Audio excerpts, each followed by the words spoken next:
জয় হিন্দ। দেখো, আজকে আমরা যে প্র্যাকটিস সেটটা সলভ করব, এই প্র্যাকটিস সেটটা কিন্তু খুব ইম্পর্টেন্ট অঙ্ক দিয়ে তৈরি।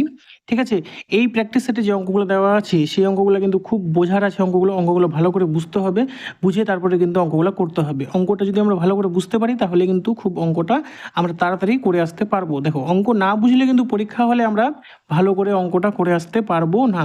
ঠিক আছে, অঙ্কতে আমরা যদি ফুল মার্কস পেতে চাই তাহলে কিন্তু অঙ্কগুলোকে আমাদেরকে ভালো করে বুঝতে হবে, বুঝে তারপরেই অঙ্কগুলো করে আসতে হবে। অঙ্ক যদি আমরা ভুল বুঝি তাহলে কিন্তু আমরা অঙ্কটা ভুল অ্যান্সার করে আসব। ঠিক আছে, তাই ভিডিওটা তোমরা শেষ অবধি দেখো। প্রতিটা অঙ্কই ইম্পর্টেন্ট আছে। ঠিক আছে, তোমাদের যদি কারো মানে ভিডিওটা খুব স্লো মনে হয়, তোমরা 1.5x স্পিডে দেখতে পারো ভিডিওটা, কিন্তু ভিডিওটা শেষ অবধি অবশ্যই দেখবে। ঠিক আছে, খুব ভালো অঙ্কগুলো আজকের এই প্র্যাকটিস সেটটাতে রয়েছে। দেখো, প্রথম প্রশ্নটা কি আছে। দেখো, তোমাদেরকে যেরকম বললাম, প্রথম প্রশ্নটাই কিন্তু খুব একটা ভালো প্রশ্ন, খুব একটা ইম্পর্টেন্ট প্রশ্ন। ঠিক আছে, প্রশ্নটাতে দেখো কোনো ডিজিট দেওয়া নেই। কি বলে দিয়েছে? তিনটি ক্রমিক সংখ্যার গুণফল সর্বদা কোন সংখ্যা দ্বারা বিভাজ্য হবেই। তিনটি ক্রমিক সংখ্যার গুণফল সর্বদা সর্বোচ্চ কোন সংখ্যা দ্বারা বিভাজ্য হবে। অঙ্কটাতে কোনো ডিজিট দেওয়া নেই, 1 2 3 4 5 6 কিচ্ছু দেওয়া নেই, কিন্তু অঙ্কটা খুব ইম্পর্টেন্ট অঙ্ক। অঙ্কটা কি করে করতে হবে, লাইনটা পড়ে আমাদেরকে দেখো বুঝতে হবে। কি বলেছে? তিনটি ক্রমিক সংখ্যার গুণফল সর্বদা কোন সংখ্যা দ্বারা বিভাজ্য হবেই। ঠিক আছে, বলছে তিনটা ক্রমিক সংখ্যা। তিনটা ক্রমিক সংখ্যা কি কি হতে পারে?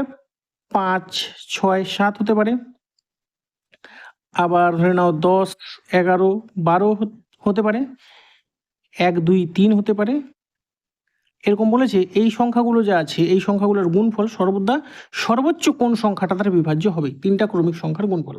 ঠিক আছে, এবারে দেখো, তিনটা ক্রমিক সংখ্যার গুণফল আগে আমাদেরকে এটা বের করতে হবে যে সর্বনিম্ন তিনটা ক্রমিক সংখ্যার গুণফল কত। সর্বনিম্ন তিনটা ক্রমিক সংখ্যার গুণফল হলো এই যে 1 গুণ 2 গুণ 3। এটাই তো সর্বনিম্ন তিনটা ক্রমিক সংখ্যা। তার মানে এর গুণফল কত? 6। ঠিক আছে, এর গুণফল কত? 6। দেখো, আমরা যদি তার পরের সংখ্যাগুলো নিই, ঠিক আছে, ধরে নাও এরকম নিলাম আমরা 2 3 4, তাহলে কত হবে? 3 2 6 6 4 24। ঠিক আছে, তার মানে প্রথম তিনটা ক্রমিক সংখ্যা হলো 1 2 3, তারপরে হলো 2 3 4 মানে 24। গুণফলগুলো কেন লিখলাম? এটা তোমাদেরকে বোঝানোর জন্য। দেখো, ভালো করে আমার কথাগুলো বোঝার চেষ্টা করো। সর্বনিম্ন ক্রমিক সংখ্যা তো 1 2 3, তার মানে এর গুণফল 6। তার মানে আমাদেরকে এমন সংখ্যাটা লাগবে যেটা দ্বারা 6 অবশ্যই বিভাজ্য হবে। ঠিক আছে, দেখো 24, তারপরে যেটা গুণফল হবে, তারপরে যেটা গুণফল হবে, এই সবগুলোই কিন্তু 6 দ্বারা বিভাজ্য হবে। ঠিক আছে, এই 24টা দেখো 12 দ্বারা বিভাজ্য হবে ধরে নাও, বা 24 দ্বারা বিভাজ্য হবে বাকি সংখ্যাগুলো। কিন্তু আমাদেরকে কি বলেছে? যে সবকটি ক্রমিক সংখ্যা, তিনটি ক্রমিক সংখ্যা, তো 1 2 3ও তো ক্রমিক সংখ্যা। এবারে যদি আমি 24 ধরি তাহলে কিন্তু সেটা দিয়ে 6 বিভাজ্য হবে না। তাই আমাদেরকে কী ধরতে লাগবে? মিনিমাম, মানে 6টাকে তো কাটতে হবেই আমাদের। তার মানে 6টাকে তো আমরা বড় সংখ্যা দিয়ে কাটতে পারবো না, 6টাকে আমরা 6 দিয়ে কাটতে পারবো। 6টাকে আমরা কী দিয়ে কাটতে পারবো? 2 দিয়ে, 3 দিয়ে আর 6 দিয়ে। এবারে আমাদেরকে বলে দিয়েছে, তার মানে আমরা এতটুকু বুঝে গেলাম যে 6কে আমাদের কাটতে হবেই। সংখ্যাটা এমন হবে যেটা 6কে অবশ্যই কাটবে। এবারে 6কে কী কী কাটে? 2 কাটে, 3 কাটে, 6 কাটে, হলো। এবারে আমাদেরকে কি বলেছে? যে সর্বোচ্চ কোন সংখ্যা, তার মানে 2 3 আর 6-এর মধ্যে সর্বোচ্চ সংখ্যা কোনটা? 6। তার মানে আমাদের উত্তর কি হয়ে যাবে? আমাদের উত্তরও হয়ে যাবে 6। তার মানে 6 হলো এমন একটা সর্বোচ্চ সংখ্যা যেটা দিয়ে যে কোনো ক্রমিক তিনটা সংখ্যার গুণফলকে ভাগ করা যাবে। বোঝা গেল? এখানে আমি 6-এর বদলে 24 কেন নিতে পারলাম না? কারণ 24 দিয়ে কিন্তু 6 ভাগ যায় না। বুঝতে পারলে তোমরা? দেখো, তার মানে অপশন খ হয়ে যাবে আমাদের সঠিক উত্তর।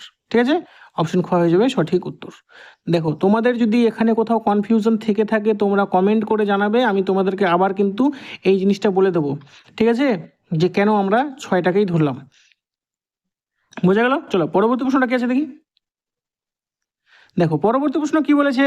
একজন বিক্রেতা গ্রাহকের লিখিত মূল্যের উপর 10% ছাড় দেওয়ার পরেও 26% লাভ করে। যে জিনিসটির লিখিত মূল্য 280 টাকা, সেটির উৎপাদন ব্যয় কত? ঠিক আছে, উৎপাদন ব্যয় বলতে মানে ক্রয় মূল্যটা আর কি।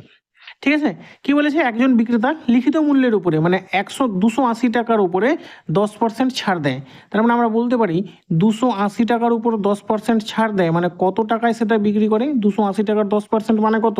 280 টাকার 10% হলো 28 টাকা। তার মানে 280 থেকে যদি আমরা 28 মাইনাস করে দিই তাহলে কত হবে 252 টাকা।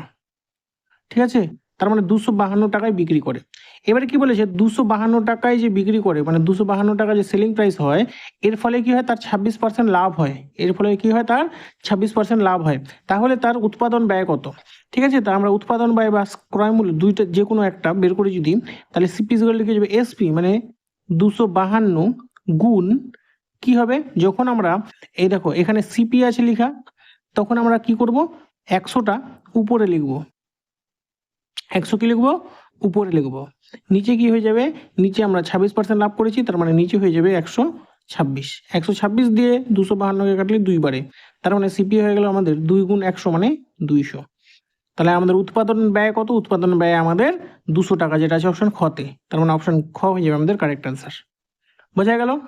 চলো পরবর্তী প্রশ্ন কি আছে দেখি। দেখো পরবর্তী প্রশ্ন কি বলেছে, একটি ব্যাগে 1 টাকা 50 পয়সা ও 25 পয়সার কয়েনের অনুপাত যথাক্রমে 8:9:11। যদি ব্যাগটিতে মোট 122 টাকা থাকে তাহলে ব্যাগটিতে কতগুলি 1 টাকার কয়েন আছে? দেখো 1 টাকা 50 পয়সা আর 25 পয়সা এর অনুপাত কত? 8:9:11। তার মানে 1 টাকা আছে 8 সংখ্যক, 50 পয়সা আছে ধরে নাও 9 সংখ্যক, 25 পয়সা আছে 11 সংখ্যক। ঠিক আছে, যেহেতু 25 পয়সাটা 11 সংখ্যক আছে, আমরা কি করব, আমরা মানে এটাকে পুরো অনুপাতটাকেই আমরা এক কাজ করি 4 দিয়ে গুণ করে দিই। তাহলে আমাদের অনুপাতটা কি হবে, 4 8 32 ইস্টু 4 নং 36 ইস্টু 11 4 44। কেন লিখলাম দেখো এখনই বুঝতে পারবে তোমরা। দেখো তার মানে আমরা এটাও বলে নিতে পারি যে ব্যাগটাতে 32টা 1 টাকা আছে, 36টা 50 পয়সা আছে, 44টা 25 পয়সা আছে। এবার 32টা যদি 1 টাকা হয় তার মানে তার মূল্য কত হবে 32 টাকা। আবার 36টা যদি 50 পয়সা হয় তার মূল্য কত হবে 18 টাকা। আবার 44টা যদি 25 পয়সা হয় তার মূল্য কত হবে 11 টাকা। তার মানে আমরা বলতে পারি যে এখানে মোট মূল্য কত হয়ে গেল 8 আর 1 9 10 11 1 2 3 2 5 আর 1 6 61। তার মানে আমরা বলতে পারি যে ব্যাগটাতে 61 টাকা আছে। ঠিক আছে, ব্যাগটাতে 61 টাকা আছে। কিন্তু কি বলে দিয়েছে যে ব্যাগটাতে মোট 122 টাকা আছে, 61 টাকা না 122 টাকা। তার মানে আমাদের যেটা 61 বেরোয়ছে মানে আমাদের 61 ইউনিটের মান হচ্ছে কি অ্যাকচুয়ালি 122। আমাদের যেটা 61 বেরোয়ছে সেটা হলো অ্যাকচুয়ালি 122। তার মানে আমাদের যেটা 1 ইউনিট সেটা সমান সমান কত হবে 61 দিয়ে 122কে ভাগ করলে 2। তার মানে আমাদের যেটা 1 ধরেছি সেটা হবে অ্যাকচুয়ালি 2, ঠিক কি না?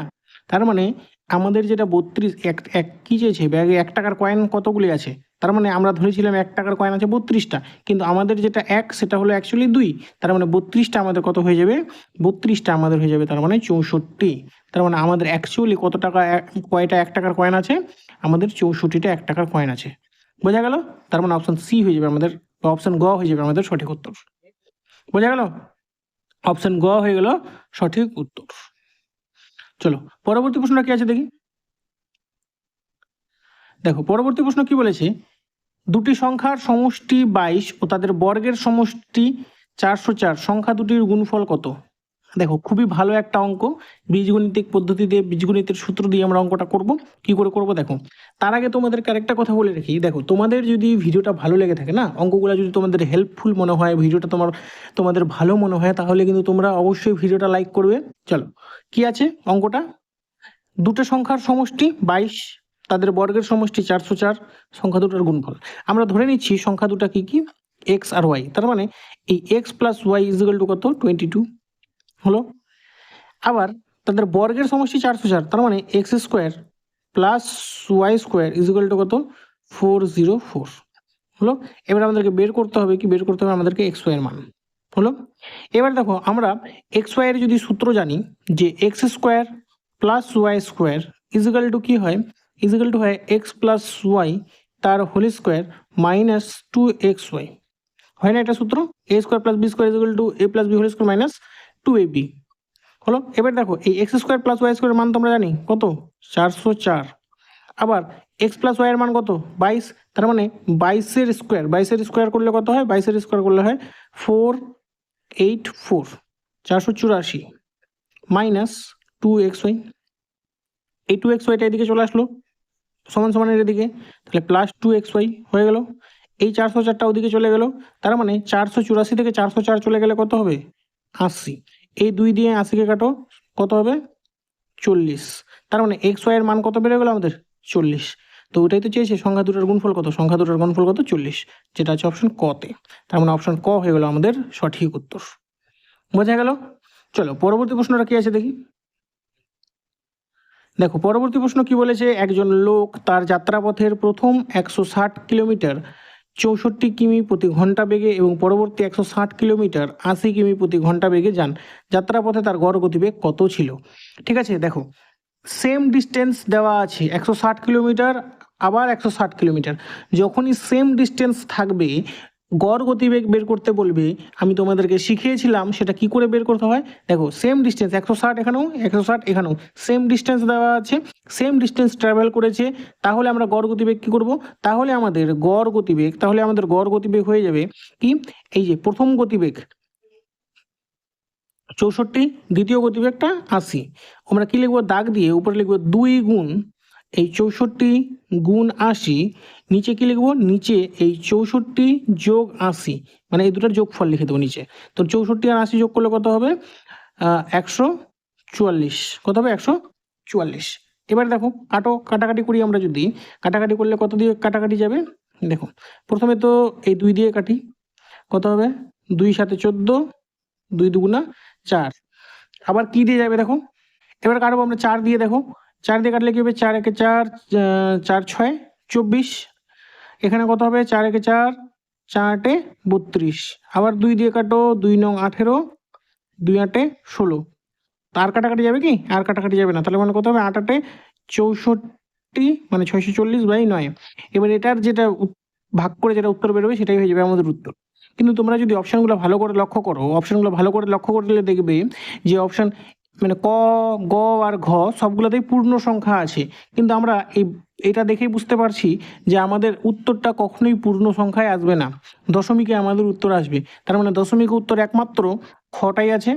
তার মানে আমরা এখান থেকে ডাইরেক্ট বলে দিতে পারি যে অপশন খ হয়ে যাবে আমাদের সঠিক উত্তর। অপশন খ হয়ে যাবে সঠিক উত্তর। বোঝা গেল? আমাদের ভাগটা করার কোনো প্রয়োজন পড়লো না। চলো পরবর্তী প্রশ্নটা কি আছে দেখি।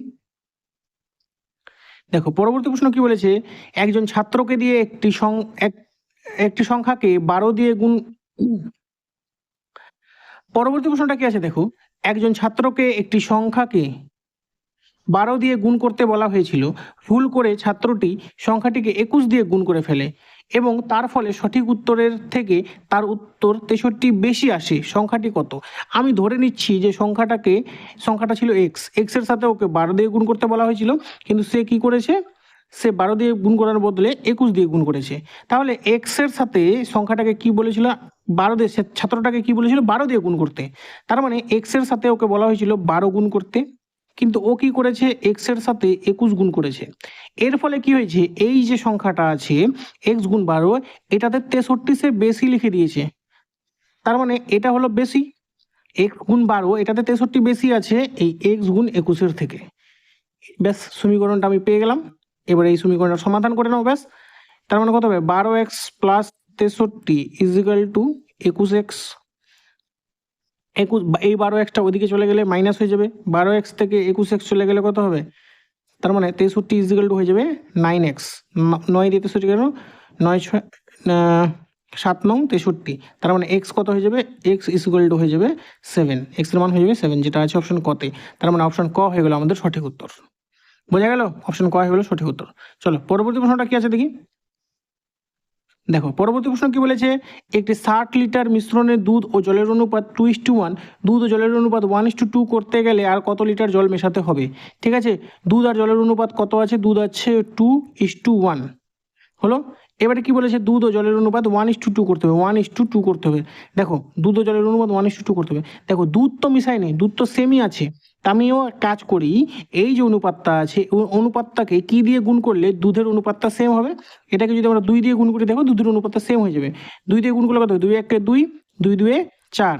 তার মানে এটা আমরা এখন বাদ দিতে পারি, আমরা বলতে পারি যে এই 2:1 অনুপাতে কি ছিল? দুধ আর জল। কত লিটার দুধ মানে জল মেশালে অনুপাতটা 2:4 হবে? তাহলে দেখো কত লিটার মেশাতে হবে? 1 ছিল, 1টাকে 4 করতে হবে, তার মানে এই 3 অনুপাত জল মেশাতে হবে। এবার আমাদেরকে বের করতে হবে এই 3 অনুপাত মানেটা কত। এখানে দেখো, এখানে 2:1 দেওয়া আছে, এই 2:1 অনুপাত মানেই হচ্ছে টোটাল কিন্তু 60 লিটার। তার মানে এখান থেকে আমরা বলতে পারি যে 3 অনুপাত মানেই কত? 60 লিটার। তার মানে এখান থেকেও আমরা বলতে পারি 3 অনুপাত মানে 60 লিটার। তাহলে কত লিটার জল মেশাতে হবে? তার মানে 60 লিটার জল মেশাতে হবে, যেটা আছে অপশন ডি, ঘতে। তার মানে অপশন ঘ হয়ে যাবে আমাদের সঠিক উত্তর। অপশন ঘ হয়ে যাবে আমাদের সঠিক উত্তর। বোঝা গেল? চলো পরবর্তী প্রশ্নটা কি আছে দেখি।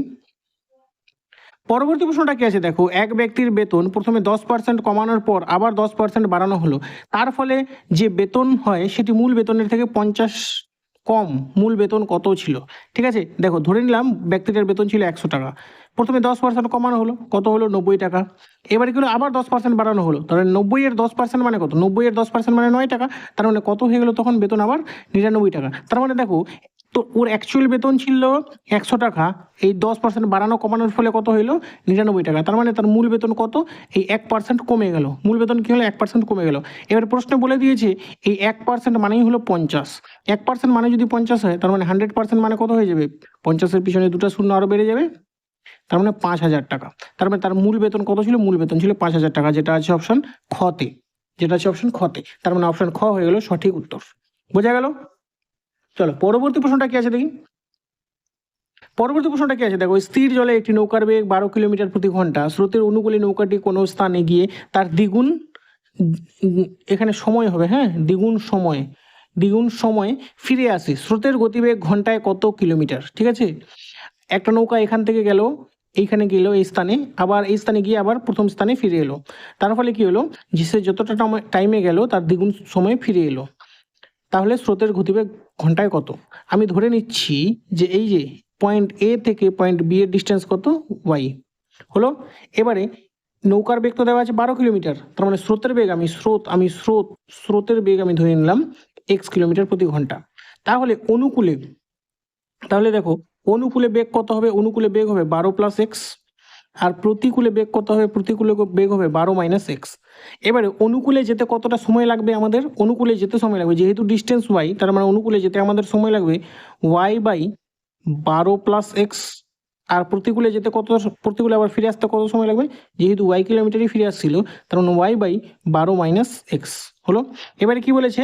যে অনুকূলে যেটা সময় লাগবে সেটা প্রতিকূলে আরও মানে ডবল সময় লাগবে। তার মানে প্রতিকূলে এটা যে সময়টা আছে সেটা হচ্ছে ডবল, কার? এই অনুকূলের সময়টার দ্বিগুণ। বোঝা গেল? ব্যাস, ইকুয়েশন তৈরি হয়ে গেল আমাদের। এবারে সমাধান করো। দেখো ওয়াই ওয়াই কেটে যাবে, এই 2 দিয়ে দেখো 12, এই 12 প্লাস এক্স ইজিক্যাল টু 2 দিয়ে যদি নিচেটাকে গুণ করি কত হবে? 12 দুগুণা 24 মাইনাস 2x, এই 2xটা এদিকে আসলে কত হবে? প্লাস 2x, মানে এক্স প্লাস 2x কত হবে? 3x ইজিক্যাল টু এই 12টা ওইদিকে চলে গেলে মাইনাস 12 হয়ে যাবে, 24 থেকে 12 চলে গেলে 12, 3 দিয়ে 12কে কাটো 4, তার মানে x ইজিক্যাল টু কত হয়ে যাবে? 4। এক্সের মান কি ধরেছিলাম আমরা? স্রোতের বেগ। তো স্রোতের বেগ কত বের হলো? 4 কিলোমিটার প্রতি ঘন্টা, যেটা আছে অপশন গতে। তার মানে অপশন গ হয়ে যাবে আমাদের সঠিক উত্তর। বোঝা গেল? চলো পরবর্তী প্রশ্নটা কি আছে দেখি।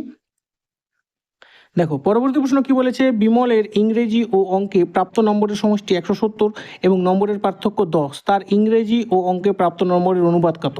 দেখো সমষ্টি দেওয়া আছে, পার্থক্য দেওয়া আছে, তাহলে তার প্রাপ্ত নম্বর দুটার অনুপাত কি হবে? প্রাপ্ত নম্বর দুটা কি হবে আগে সেটা দেখো। সমষ্টি দেওয়া আছে, পার্থক্য দেওয়া আছে, তাহলে প্রথম নাম্বারটা হবে এই সমষ্টি যোগ পার্থক্য বাই 2, আরেকটা নাম্বার হবে এই সমষ্টি বিয়োগ পার্থক্য বাই 2। তাহলে কত হলো এটা? 180/2 মানে 90। এইটা কত হয়ে গেল? 160/2 মানে 80। এবার এর অনুপাত মানে কত হলো? 9:8। তার মানে এটাই হয়ে গেল আমাদের অনুপাত, যেটা দেওয়া আছে অপশন খতে। বোঝা গেল? তার মানে অপশন খ হয়ে যাবে রাইট অ্যান্সার। বোঝা গেল? তো দেখো এটাই ছিল আজকের আমাদের ভিডিওর শেষ প্রশ্ন। তোমাদের যদি ভিডিওটি ভালো লেগে থাকে ভিডিওটি অবশ্যই লাইক করবে। দেখা হচ্ছে নেক্সট ভিডিওতে। জয় হিন্দ।